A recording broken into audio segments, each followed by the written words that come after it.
Hey, it's your guy Tyrrell back with the interviews. Barcelona defeat Inter Milan 2-0 at Camp Nou. How did Barcelona do it without Lionel Messi? Did Inter really miss Nainggolan? Don't worry, here at the interviews, we've got you covered. So on this edition of the interviews, we're going to break down how Barcelona beat Inter.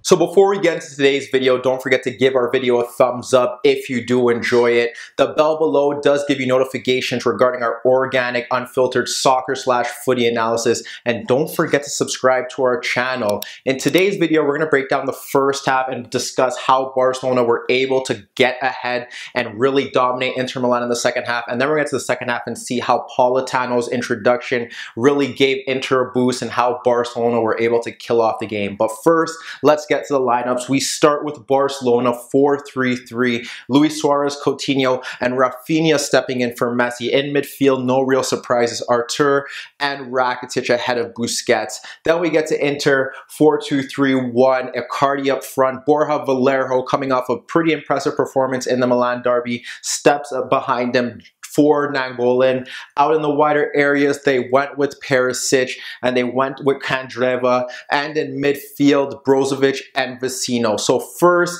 let's get into how the game actually panned out tactically and see how both sides look to approach the game. So we get to the game, 4-3-3, 4-2-3-1. Barcelona obviously have the superior midfield in terms of personnel. How are Inter going to combat that, and how are they going to do it without Nainggolan, who would normally play in this number 10 role where Valero is? Valero isn't that player. We saw his impact in the Milan derby where he could drop deeper to take control, push forward, and offer that guile and creativity. But against Barcelona, those opportunities come very thick and thin, especially when you're on the road. So he was tasked with sitting onto Busquets or sometimes helping to press the center backs. And then you have Brozovic following Rakitic and then Vecino following Artur. And we saw in the opening stages, they were pressing hard. Valero and Vecino both making some cagey tackles in the opening minutes. We saw Vecino stepping forward to Ter Stegen and forcing him to kick the ball out to Perisic, and Perisic volleyed his effort wide of the net. But again, they're looking to close down. D'Ambrosio was tight on Coutinho. You had Asamoah looking to stick tight on Rafinha. That was what Inter were trying to do. But as the game wore on, it didn't take long. They dropped off into more of two banks of 4-4-4-2, and that created some issues for them. They were very organized in the sense, and what we saw here was Suarez obviously playing off the last line. We saw Coutinho sometimes looking to drive over into those spaces, but they were able to be organized outer in the wide areas, more so on the right where Candreva was playing there to do a job on Jordi Alba. We didn't see much of Alba in the first half. He was involved in some combinations with Coutinho and Suarez, but for the most part, he wasn't as influential as he normally is down that left-hand side.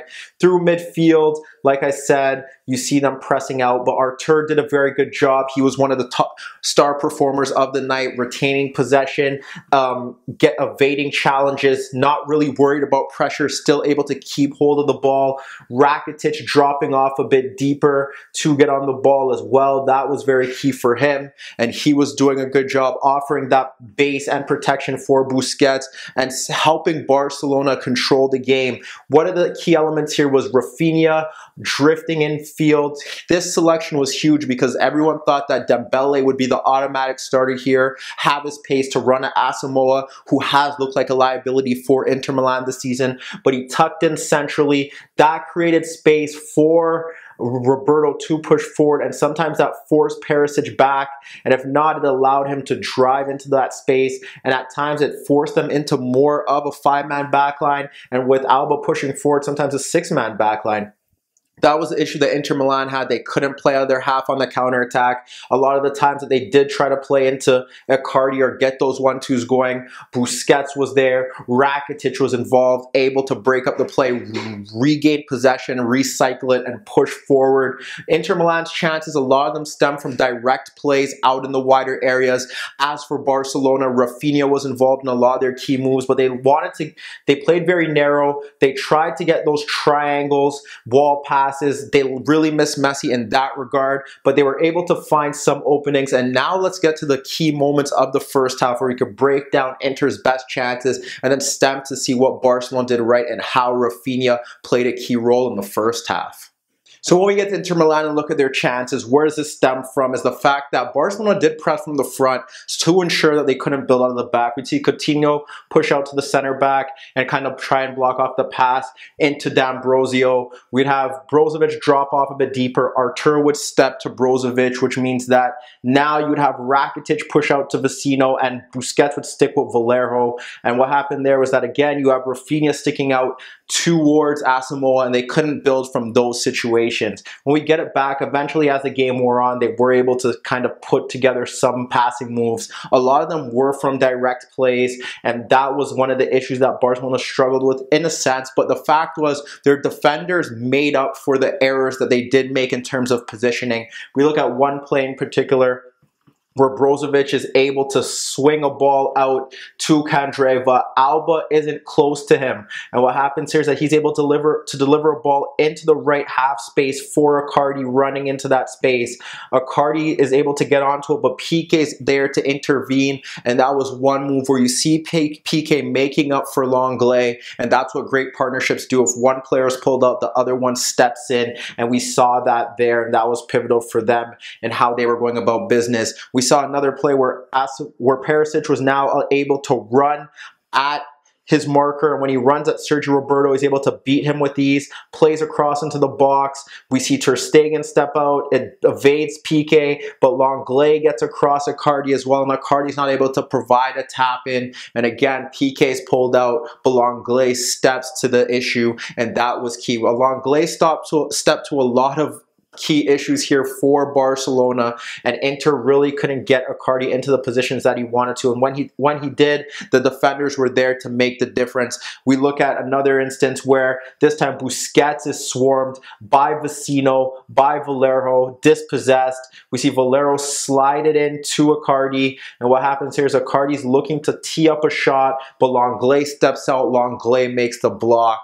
Another instance where we have Asamoah locate Vecino making a deep run, and this time the run is in between Artur and in between Coutinho, and he's able to nod the ball in. And he's able to nod the ball into the path of Icardi between the two center backs. He rolls Lenglet with these and runs at Piqué, but again, Lenglet sticks with him, and he's able to slip and fall, and the ball is cleared. But again, another big warning sign. The final instance that we could really look at is when they were able to break on the counterattack. Brozovic slides it out to Perisic. Perisic didn't really get going in the game because he was forced to drop off deeper. This time he runs at Busquets, able to get by him. Busquets and then Piqué comes across. When the cross goes into the box, Alba recovers and he's able to clear his lines. But we break it down as a whole. We look at Inter Milan, a lot of their attacks from direct plays, but Barcelona were defending well in the sense that they were covering for their teammates, pulled out of position. Ter Stegen wasn't really troubled in the first half. So now let's get to Barcelona and see how they were able to take the lead going into the second half.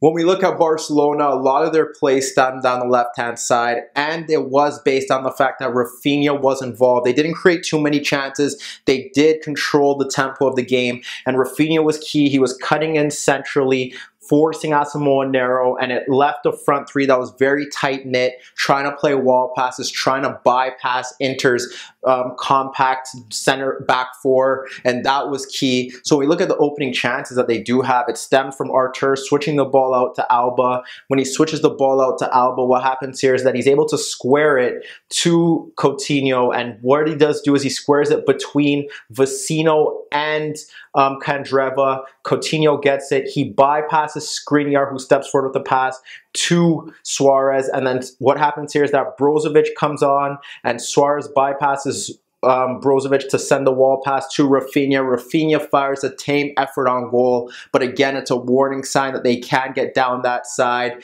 and you have to expect more from them, and we did get more from them, and it took a bit of time, but what happens next is that we have another play that stems down the left-hand side. ball switched out to Jordi Alba again. What happens here is that Alba got behind Candreva and he's running at D'Ambrosio. Candreva comes back. What happens is that he sees Suarez pull out Skriniar, and as he pulls out Skriniar, the ball is poked into him, and Suarez now is able to flick it on to Rafinha. But again, another team effort on goal. But we're seeing the signs here. Rafinha started the play. He ended up finishing the play, but again, not really troubling the keeper. So when we look at the goal, it had to be from close range, because if he wasn't getting done from distance, he finished it in the 6-yard box. And when we look at it, it stems from, again, loose play from Inter Milan. And what happens here is that we have Rafinha being able to skip past Vecino in transition. And what happens here is that he slides the ball out to Luis Suarez, peeling out towards Asamoah in Rafinha's position. Now with 1v1 against Asamoah, what happens here is that you see Rafinha continue his run behind Skriniar and ahead of D'Ambrosio. A superb cross is clipped into the 6-yard box, and Rafinha is able to tap his effort into the net. But when we break it down, Barcelona didn't really create that many chances, and they lacked the killer instinct of Messi and his creativity. They were getting into good positions, but Inter were very organized in that sense. Like I said, dropping off in the 2 banks of 4 in the wide areas, and Skriniar in particular, besides those moments that I did just mention, was very good. So now we have to get into the second half, because Inter were forced to make some changes, and they did it right at the halftime, at the second half mark, and it started with Politano. So let's see how Politano ended up influencing Inter Milan in the second half.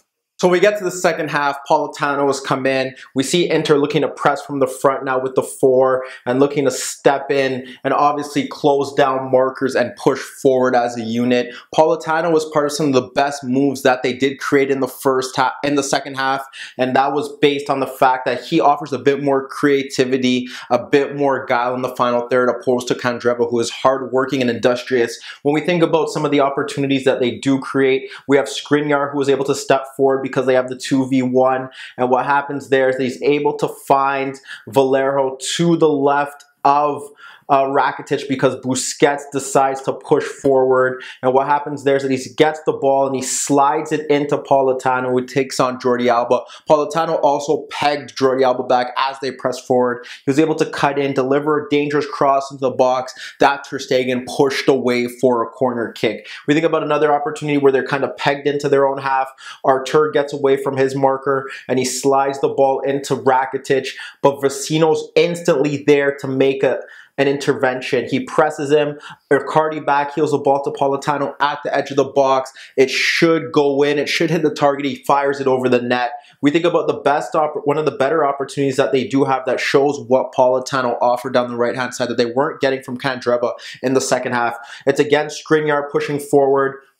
And with Skriniar pushing forward, what we have here is that we have Artur stepping to him. So with Artur stepping to him, Vecino ends up pushing out into the space right here. Skriniar slides the ball to D'Ambrosio. You have Coutinho moving out into that wider area, and when Coutinho moves into that wider area, D'Ambrosio finds Vecino. Now Artur and Busquets step to him. He's able to turn those 2 markers and clip the ball into the right channel for Politano to run at Alba. With that being said, D'Ambrosio continues his run. Busquets tracks it as well, but he's able to run off Artur and he darts into that space, and Politano clips it into him, but Busquets tracks the run, he slides in and he makes a tackle. They end up bringing on Lautaro and they end up bringing on Keita Balde to try and improve their chances. They move into more of a 4-4-2, but they struggle to create, and that was down to the fact that, again, not getting that much from the wider players. Politano kind of faded out of the game.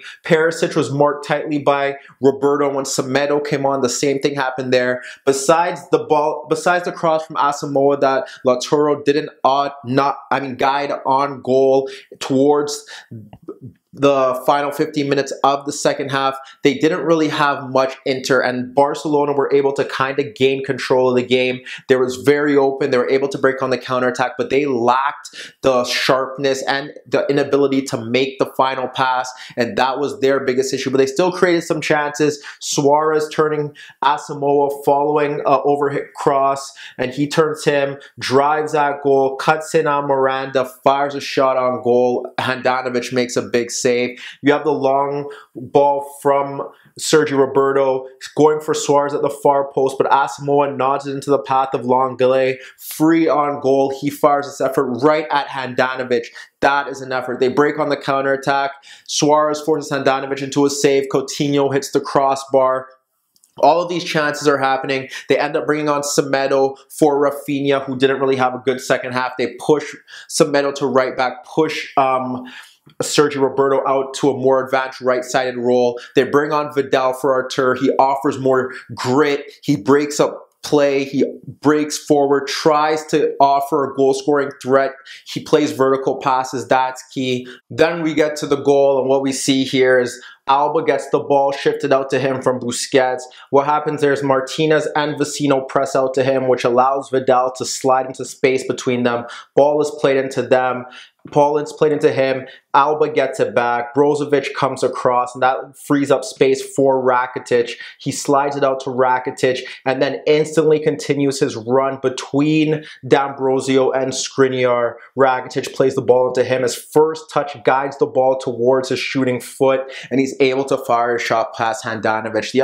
The other chance that he created later on towards the game was on the break, where he's able to deliver a superb cross behind the center backs for Suarez breaking in, but Suarez forced a save out of Handanovic. But we break down the game as a whole. Inter Milan tried their best to contain space, but again, not offering much. They played direct, couldn't really test Ter Stegen based on the fact that Nainggolan and PK made some vital interventions. Rafinha played a key role in Barcelona's goal. Politano offered a bit of a spark in the second half, but Barcelona at the end just had a bit too much quality, and especially at home, even without Lionel Messi, they were able to get the job done and look like they do have the best chance of winning the group. But let us know what you guys think. Did Inter Milan miss Nainggolan here? Would have you made a difference? And can Barcelona continue this form or play a bit better without Lionel Messi? Meet me in the comments below. Don't forget I upload videos every day, and don't forget to subscribe to my channel. And don't forget, if you like this video, give it a thumbs up.